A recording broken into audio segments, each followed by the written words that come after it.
The Cabo de Hornos, one of the world's finest research vessels, today sails the southern seas. But just before its scheduled launch in February 2010, the ship risked being lost forever when an earthquake triggered a massive tsunami that threw the 2,000-ton vessel up onto the beach. A year later, the ship was saved by machines like this, the state-of-the-art SPMT transport trailers of a Dutch salvage company whose offices stay open 24 hours a day to respond to emergencies worldwide.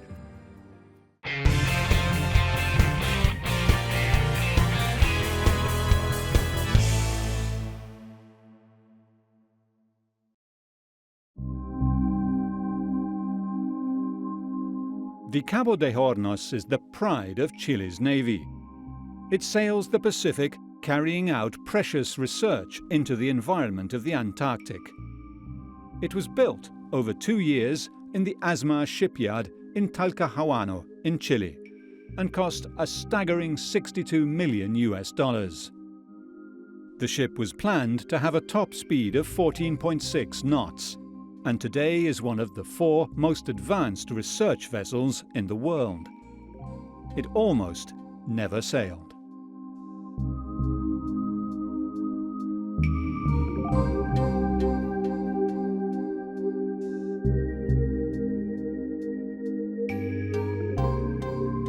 The earthquake that struck Chile at 3:30 in the morning on the 27th of February 2010 lasted more than a minute, and at 8.8 on the Richter scale was the 5th most powerful ever recorded. More than 500 people died, and the aftershocks continued for months, devastating the Chilean economy. Although the Cabo de Hornos stood ready for the official launch due hours later, there would be no ceremony that day.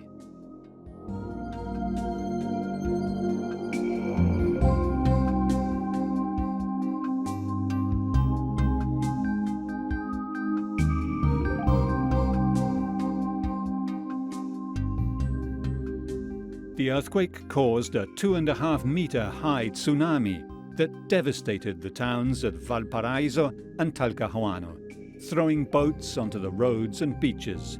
The Cabo de Hornos was thrown onto the beach hundreds of meters beyond the dock it was standing on. The devastation was total. And that beach, it was a black beach. There was old containers there. There was a part of a building washed up on that beach. There were the carcasses of dead sea lions. There was all kinds of debris around the ship. It was one big mess. So this is one wheel bogie, and we have one bogie line. That's how we land it. So on this line, one bogie line, we can put 48 tons on. And then that means that we have to inflate the tires up to 15 bar air pressure. And I must say that out of 10 cases, 80%, you go back home immediately, and on the 20%, you're the successful winners. The salvage company, Mammoet Salvage, is based in Schiedam in the Netherlands and landed the contract to move the Cabo de Hornos back to the sea. First, a few guys did an inspection and they made the proposal for a contract, for the plan. Then the contract was awarded to us, and I came there, I think it was November 2010. We came there to execute the plan. It took 10 months to agree on a salvage solution that would allow the ship to be delicately refloated for future use. Karel van Hoof made his way out to Chile and the port of Talcahuano in November 2010. The situation was one big mess. The village where the yard was next to, there were cars everywhere on the roads, a lot of buildings were collapsed, there were ships scattered around on the roads, and the yard itself was also a big mess. There were the floating docks, they were everywhere, they were partly sunk, a lot of buildings were collapsed, there were still cars upside down everywhere. The ship was lifted a few days prior to launch, and it ended up on a beach where the yard used to drop their blasting grid.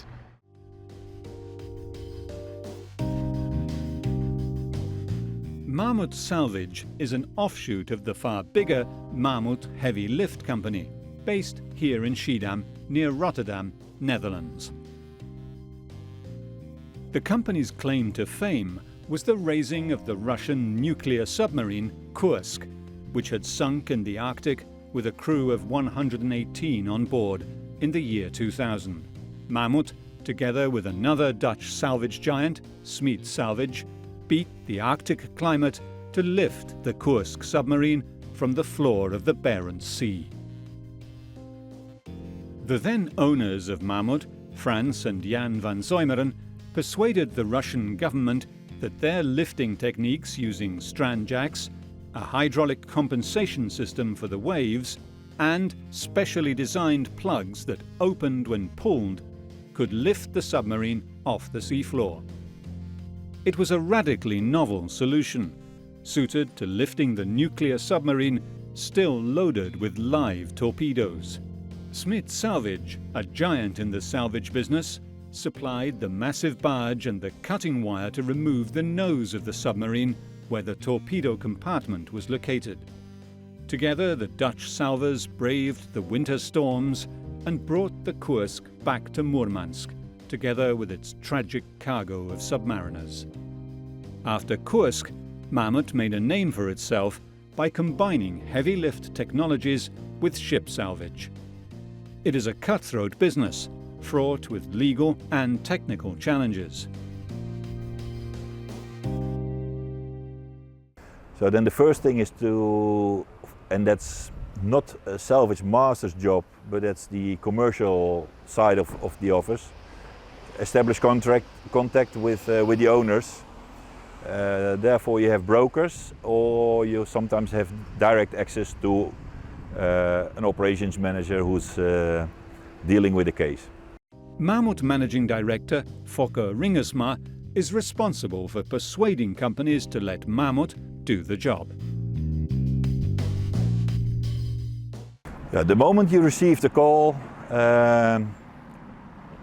usually it comes in through local port authorities, through local agents, or through the ship owner themselves. But mainly the ship owner themselves, they dig into also a legal protection. So the first call usually comes in through a friendly agent or subcontractor in that particular country.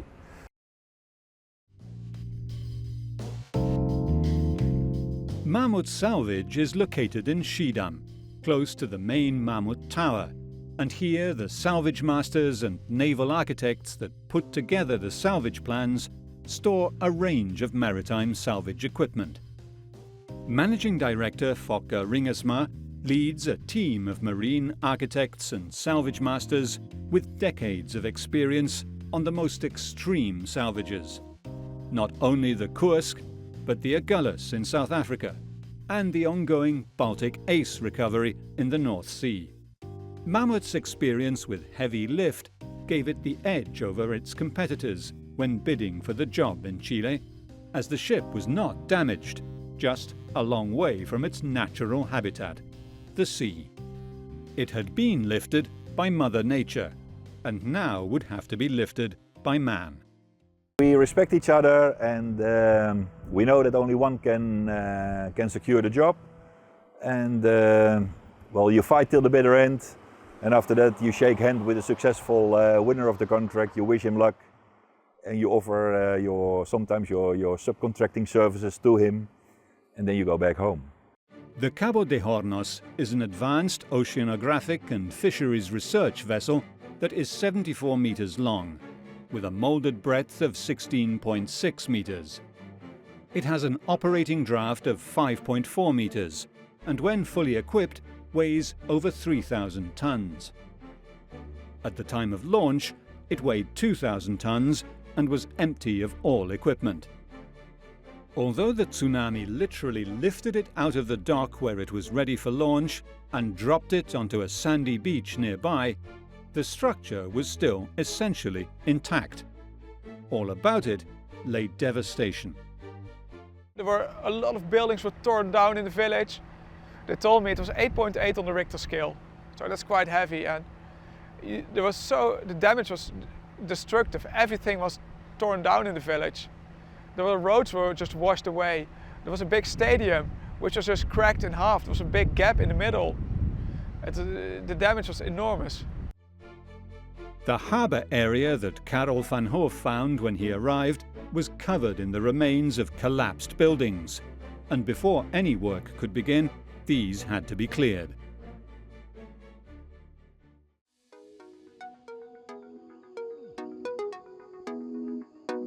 In order to refloat the sophisticated research vessel Cabo de Hornos from the point on the sandy beach where the tsunami had dropped it, several approaches had been discussed during the salvage planning phases.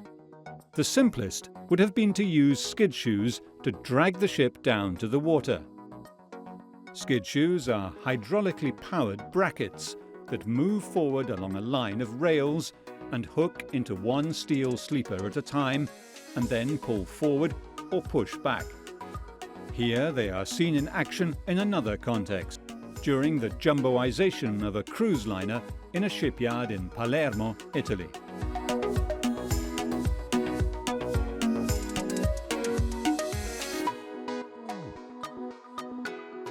The original plan was, because it was a new built vessel, we had to treat her with great care. The original plan was to lift her up, put her on skid tracks and skid her back into the water. But as soon as we came there and reassessed the situation, we found that we better change the plan to put her on SPMTs, which are the modular transporters, and drive her back onto a barge and refloat her in a sheltered dry dock, so we're independent of the weather. And that was the plan we put forward to the yard. We proposed it to them.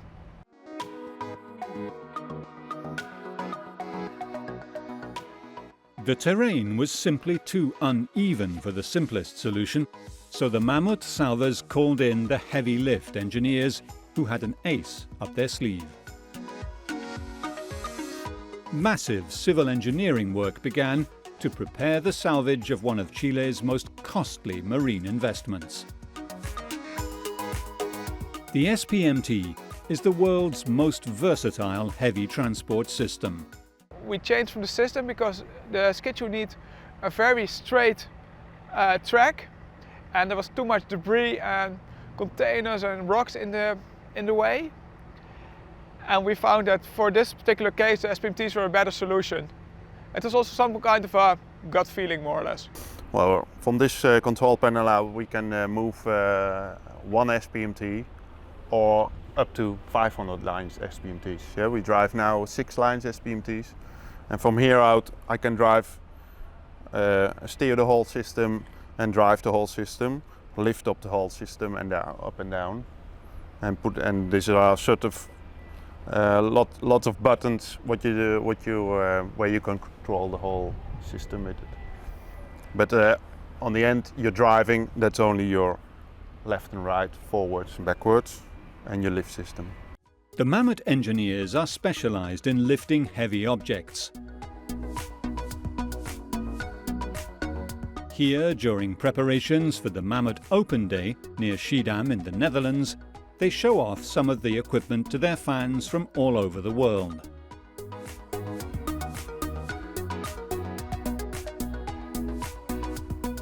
The main mover in the Mammoet world is the strand jack. This is a hydraulic pulley that moves a steel cable grabber up and down, pulling up dozens of cables by a few centimeters at a time, distributing the load among many cables and many strand jacks. Here in the Mammoet yards, workers are refurbishing and repairing used strand jacks ready for their next mission. Mammoet also owns some of the largest mobile cranes in the world, and this is one of Europe's largest. The new generation platform containerized twin ring crane is a new concept of crane that can be carried around the world in containers that are then used as ballast.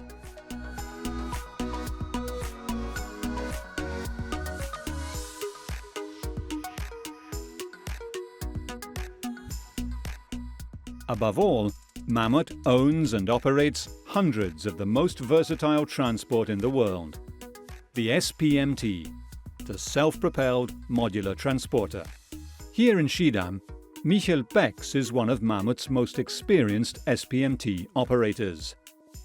The SPMT was Mammoet's solution to saving the Cabo de Hornos research ship. Here you can see which kind of direction you can do in a normal steer, diagonal steer, front, the steering point on the front, on the end, and you can do a circle drive. So that means exactly the middle of the trailer stays in the middle where it is, and then it turns 360 or how many you want to turn around. So you can drive from this point here, I can drive 180 degrees. From here, I can turn it around, or I can drive 90 degrees, full load.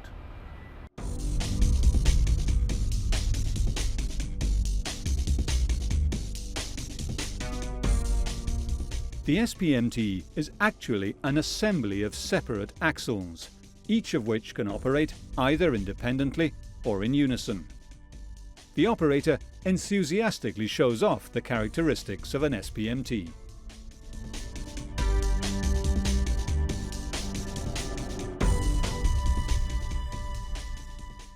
With this in here, there is an hydraulic cylinder, and with this hydraulic cylinder we bring the oil in, or we take the oil out from out of the control power pack, and we can lift up the trailer from 1.2 meters to 1.8 meters. Those 4 bogies are controlled out of these levers. I can do it by hand, always in emergency operation we can do everything by hand, but we do it from out of the control box, and then the computer sends the signals to all valve blocks one by one. We have here 4 steering pistons, and there's a wheel in. It goes in here, connected to the button, and then the steering pistons will change from the direction and takes the wheel also with him. So it's like a slew ring, like a crane. It's the same, but then smaller, size like this.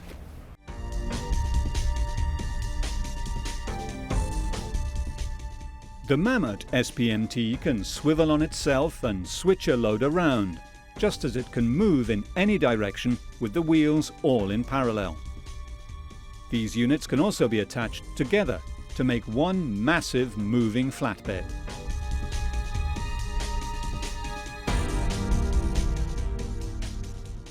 Those are the connecting poles, connecting pin to put a next trailer on it, on the front, and then here we connect all the hoses to give the next trailer also the oil and the power and the data what we need.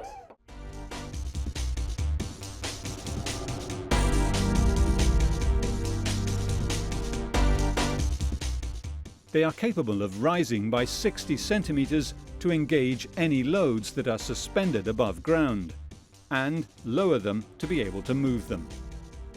A 6-axle line trailer has a 280-ton capacity. The PPU power pack is the control unit and can move many axle lines and control the hydraulics.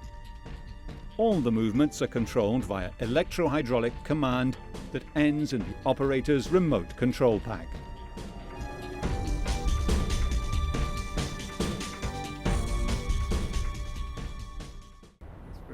But you can do maximum 40 axle lines on one PPU, and that depends on the oil to feed up the cylinders. Power pack, this is like this. We can do 40 axle lines on, and it doesn't matter where the axle lines are. So when we need more than 40 axle lines, you need another PPU. But we can build it up till 500 axle lines where you want. But then you need a certain amount of PPUs for your hydraulic system. So there's 850 liters hydraulic oil in the PPU. We started with the project, we started with the design of the track back to the dock, and then we start filling in all the gaps. We had to tear down a building, for example, to make some space, and as soon as we got that everything outlined, we start filling in the gaps, deciding what equipment we needed, and then we bring in the equipment. So that took several weeks after the project started, more or less. Some of the SPMTs came from Singapore, other ones came from the States, from Europe. They were brought in from all over the world. However, getting the 2,000-ton hulk to the port across the uneven terrain of the sandy beach was going to be a major problem, even with the versatile SPMTs. Since the sea was not accessible for skid shoes in the direction of the bow, and the dock was higher than the sand beach where the ship was resting, the salvors decided they would build a ramp to take the SPMTs carrying the ship to a barge floating in the dock. It wasn't really on its side, it was like on maximum 10 degrees listing, so that's not really considered on the side. But it was actually standing right up there, and it was taken in the execution that we jacked her up, and then we jacked one side up more than the other side, so we got it completely straight up. And then we lifted the rest by the SPMTs, because they also have some lifting capacity, and then we drove the whole combination back onto the barge.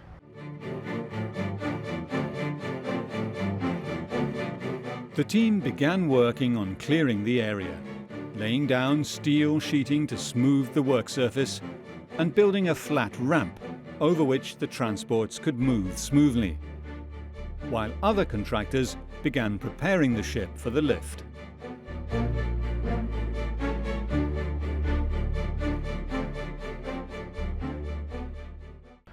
First we draw out the path which was our plan with the SPMTs, because there was also a height difference between where the ship was resting and the dock height. So we measured it very accurately and made the path, because we can maximum be on a 4-degree slope.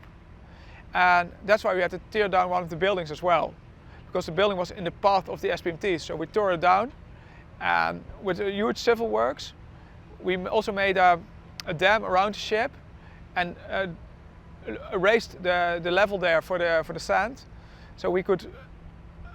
Otherwise, we couldn't reach the 4-degree slope we were planning to make.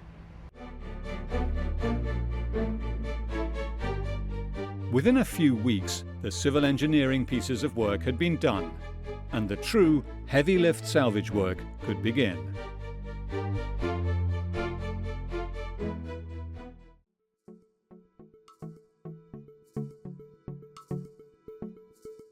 The Cabo de Hornos research vessel had not moved a single inch during the time it took for the salvage crews to prepare the terrain to get her back into the sea. The whole area had to be cleared of debris first, levelled and prepared for the massive move. Debris was removed by crane, digger and truck so as to eliminate any obstacle to the ship's smooth movement from its resting place back to the dock.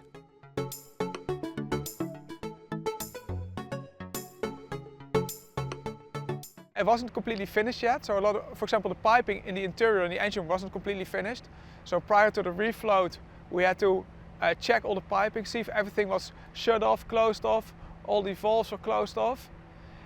The superstructure, for example, wasn't built yet. It was only in the outline of superstructure, but the whole flooring wasn't in, all the staircases weren't in, there was no electricity in the ship.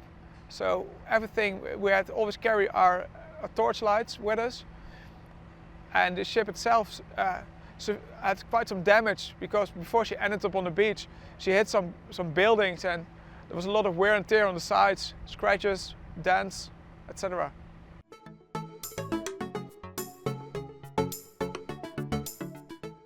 The brackets were solidly welded to the side of the ship's hull, and the bond between them and the steel would have to carry the whole weight of the ship as it was being carried by the mobile platforms. The ship was like an injured patient being carried by the shoulders.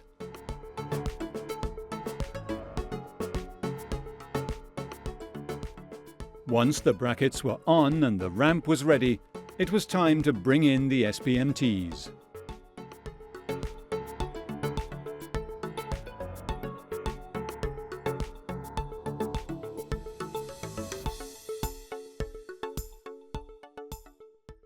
The original plan was to jack it up, drive the SPMTs underneath and drive the combination back onto the barge. But then we found out that we run into problems with stability because you have quite a high load which is quite narrow. So we decided to change the system and jack it up not as high as originally anticipated, weld the big triangles to the side and drive the SPMTs underneath. So our combination will be lower and wider, which is of course good for stability.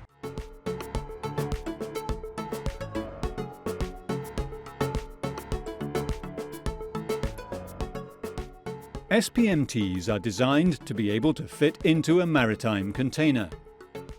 Here at the Schiedam yards in the Netherlands, they are piled up, ready to be shipped to any salvage operation across the globe.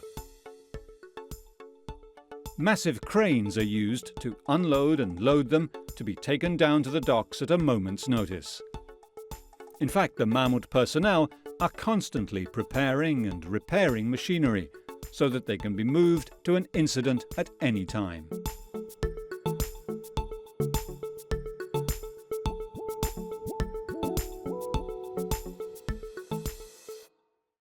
So it's a parallel track for getting commercially your contract secured and operationally get your equipment and personnel as soon as possible on site.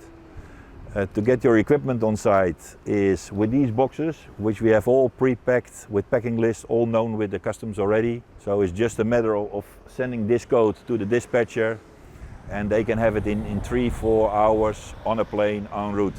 Actually, we just came there first with a few guys just to reassess the situation, and then we didn't have any material with us. As soon as we draw the plan and everything got its form, we brought all the SPMTs, the ballast pumps, we brought the jacks to jack her up, all the ramps. That was all brought back to Chile as soon as the plan was finished.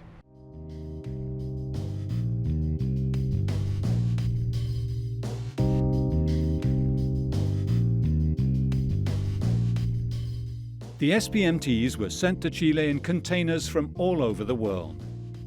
As they were unloaded one by one, they were put through their paces to make sure they worked.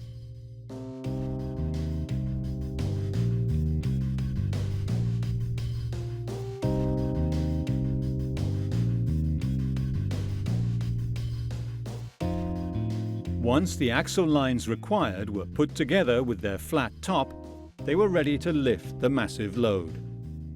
It is the most flexible form of transport available to the heavy lift operations.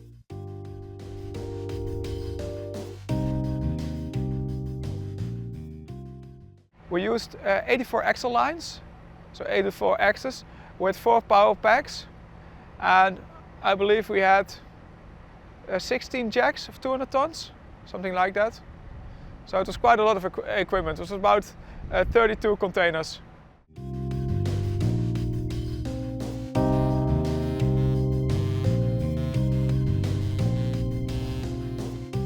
When they arrived, they were tested and put to work. The SPMTs were built up with bollards and wooden blocks to reach close to the height of each individual bracket. The fit had to be perfect to make the ride smooth and safe.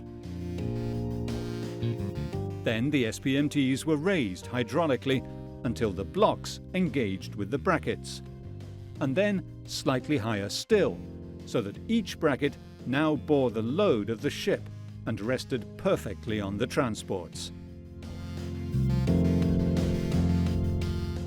The ship's keel rose off the sandy beach.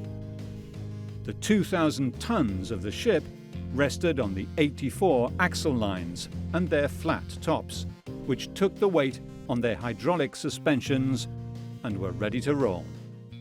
Yeah, we always say, I have to say I'm not really an expert on SPMTs because that's normally outside my work scope, but this was the first time I worked with them, and we usually say, that's what I learned, maximum about 25 tons per axle line, and this ended up around 17 tons per axle line.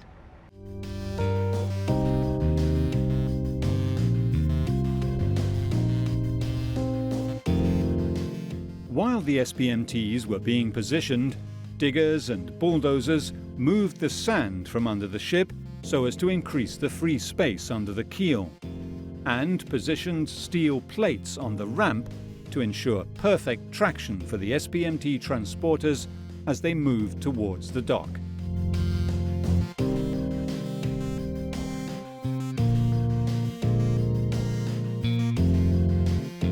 In order to get the ship onto the ramp, the salvors needed to give enough space under the ship for it to be tilted upwards by 4 degrees.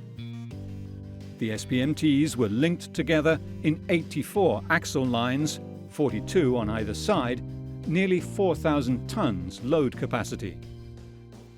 Now it was time to begin moving the ship. The 4 diesel power packs provided enough power to drive up the ramp with ease. On the 26th of January 2011, the 84 axle lines moved in unison, under the watchful eyes of the operators. We drove her up the slope, over the side of the dock, and then we drove her onto the floating barge, which then the whole combination was lowered. The amazing maneuverability of the SPMTs is demonstrated in the Schiedam yards, and was applied in the Chilean port too. Moving the ship up the ramp was relatively straightforward, under the control of a single operator who maneuvered the 84 axle lines and 4 power units. By the time the SPMTs bearing the ship got to the edge of the dock, the real skills of the driver could be shown off. The barge was, I believe, it was a 330-foot barge.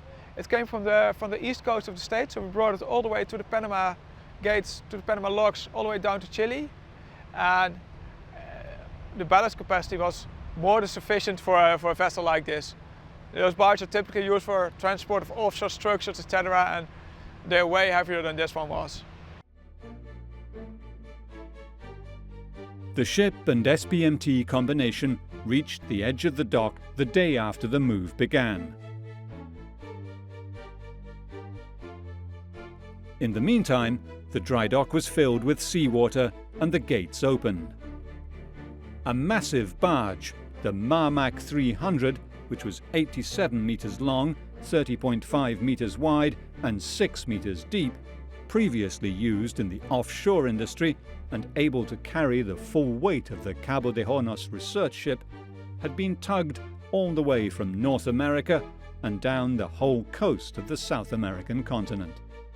On the 27th of January 2011, it was towed into position inside the flooded dry dock of the Talcahuano construction yard and prepared to receive the 2,000 tons of the Cabo de Hornos research vessel.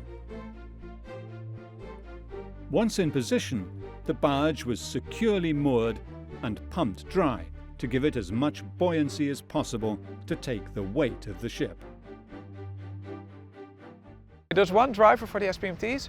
He controls the whole combination, and he can either carousel it, rotate it, or he can drive it. He decides where the combination is going. The next day, the ship was driven over ramps onto the barge, an even more delicate operation for the driver. Any error could tip the ship on its side, and the barge was an unstable surface onto which to drive the units. The barge was pumped constantly to keep it afloat under the weight of the rescued vessel. The ship was about 2,000 tons weight. It was a casco, she wasn't really fully built, so not all the equipment was there. And for example, the superstructure wasn't finished yet. So it was only the steel casco. And that was about 2,000 tons. 74 meters in length, about almost 16 meters wide. The margin for error was a matter of centimeters. The ship had not only to be slipped down onto the barge, but also turned through 90 degrees to remain parallel with the dock and in the center of the barge. But there's guys everywhere with radios telling what to do. You have to imagine, it goes very slowly. It's not like a 50 kilometer per hour operation. It goes really step by step. So the guy on one side tells him, hey, here you have a meter left, so he knows that and he can adjust his course for that. The barge fitted perfectly into the dock and the ship on the barge, but the most critical element for floating the ship was the depth of the dock. We found out that the most critical dimension of the dry dock was the water level. because it had to accommodate the dock blocks, the barge, the cribbing in between the ship and the barge, and the ship free floating itself. That was the critical dimension. The width and the length of the dry dock, they were more than sufficient for this. It took the whole day to position the ship on the barge, swiveling the 2,000-ton vessel through 90 degrees using the unique turning capacity and versatility of the SPMTs. The SPMT driver swiveled the axles. Once perfectly positioned in the center of the barge, the hydraulic suspension of the SPMTs could be lowered, and once again the massive 2,000-ton research ship could rest on its keel. Slowly but surely, without damaging the ship, the supports were removed from the SPMTs, and then, eventually, the transporters themselves were maneuvered one by one around the ship's hull and off the barge onto dry land. We drove it onto the barge, positioned it in the right spot. There we lowered it back onto the deck of the barge. We took the SPMTs off. We had to cut off the triangles as well. So, because after the refloat we have to moor it alongside the quay. So in the overnight we cut off the triangles. One by one, the 10 brackets, 5 for each side, were removed, and the dry dock could be slowly emptied. We lowered the water level in the dock. The barge was resting on its dock blocks. Then we opened all the manholes and refilled the dock again. So now the vessel was free floating away from the barge. We opened the dock doors, she was stowed out. And then we closed the dock doors, emptied the dock again, lowered the water level, and then we emptied the barge so she came floating up, and there we had them separated. The complex operations of filling, emptying and refilling the dry dock were complete at last. The submersible barge waited at the bottom of the dock as the Cabo de Hornos began to float.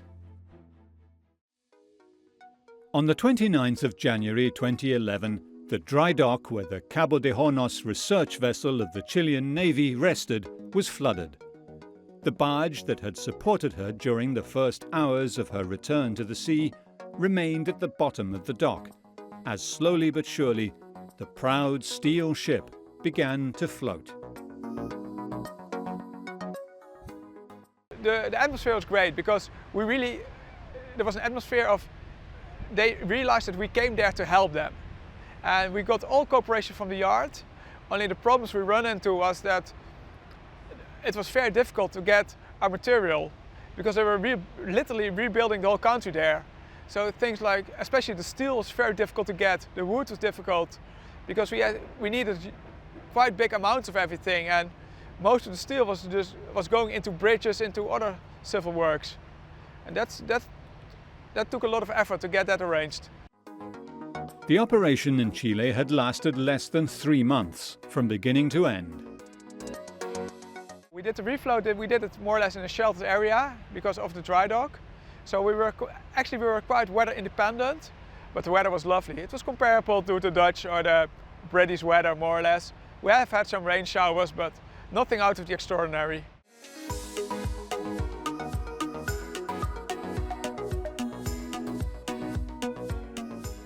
The Mammoet teams returned to their dockside base in Schiedam, near Rotterdam. I think the first assessment team was about 4 or 5 people, and then later on we came around 20. The moment the tender came out, then you indeed come up with a full throttle team, including your engineers, and then you're going to work out the details. The Netherlands is home to some of the largest salvage companies in the world, and Mammoet is just one of them. Rotterdam is the center of the Netherlands shipping industry. Yeah, funny enough, I mean, the Salvage Master has become more like the manager of the project, whereas when I started my career it was really the hands-on man leading the salvage team. Mammoet brings together the expertise of heavy lift and salvage, and in 3 major operations, the 2 worlds overlapped to make a rescue happen. The first of the series was salvaging the Kursk submarine, where Mammoet used massive strandjacks to raise the Soviet-era nuclear submarine from the floor of the Barents Sea, alongside giant of salvage, Smith Salvage, which provided the divers and cutting wire. Then in 2007 came the Agulhas, pulled ashore from the breakwater of the South African port of East London.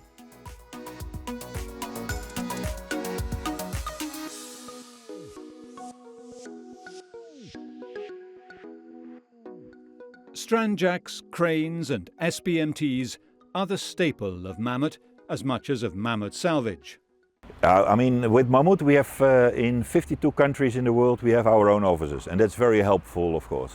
Mammoet enjoys a fan club of over 5,000 people willing to pay to visit the Mammoet Open Day at the training centre near the Schiedam base. Here, the biggest mobile crane in Europe is set up near the Strandjack exhibit.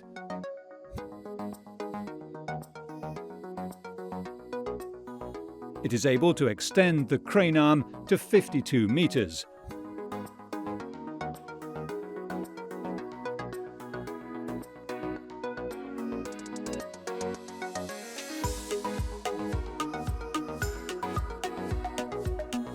And raise a load of 750 metric tons.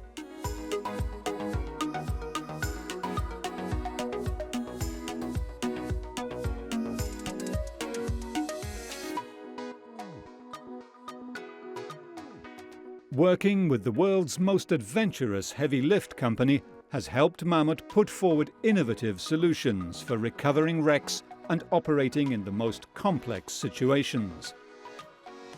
Ships run aground and sink all over the world in the most exotic and difficult situations. And anywhere where pulling power is needed, Mammoet can engineer the machines for each individual job. The ship was now completely outfitted with specialized laboratories and sophisticated marine and mapping equipment.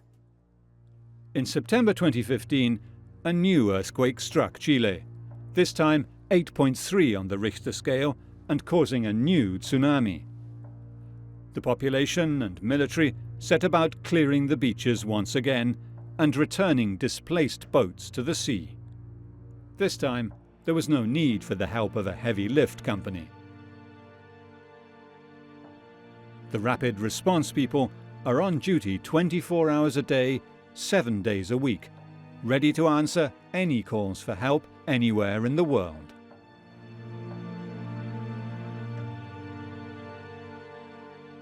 The sun sets over the port of Schiedam and the headquarters of Mammoet and Mammoet Salvage.